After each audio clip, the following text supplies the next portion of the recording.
Saudara, satu hari sebelum pelaksanaan pemilu, KPU Kota Pontianak memusnahkan ribuan lembar surat suara yang rusak. Pemusnahan surat suara rusak itu dilakukan agar tidak disalahgunakan oleh pihak-pihak yang tidak bertanggung jawab.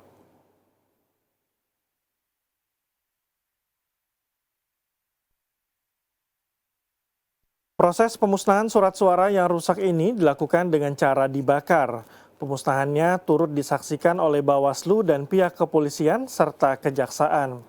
Ketua KPU Kota Pontianak David Teguh mengatakan surat suara yang rusak dan dimusnahkan itu terdiri dari 840 lembar surat suara Presiden dan Wakil Presiden, lalu lebih dari 3.400 lembar surat suara anggota DPR RI.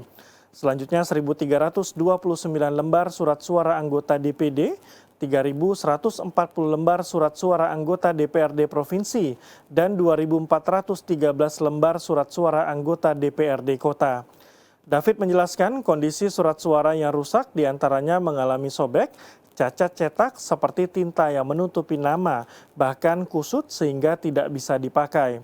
Ketua Bawaslu Kota Pontianak Ridwan mengatakan pemusnahan ini sudah sesuai dengan perintah undang-undang. Ada yang sobek, kemudian ada yang cacat cetak seperti tinta yang menutupi nama atau logo lambang partai. Kemudian ada juga yang kusut sehingga tidak bisa dipakai.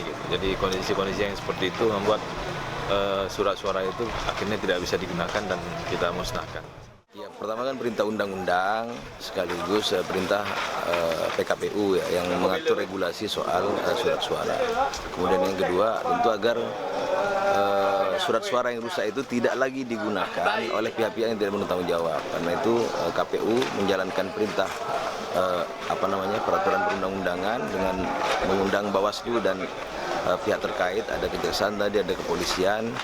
Kita lakukan prosesi pemusnahan surat suara dengan cara dibakar.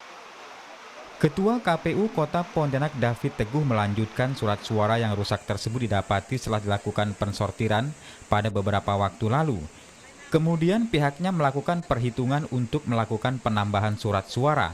David memastikan surat suara yang ada telah sesuai dengan jumlah DPT di setiap TPS dan ditambah sebanyak 2%.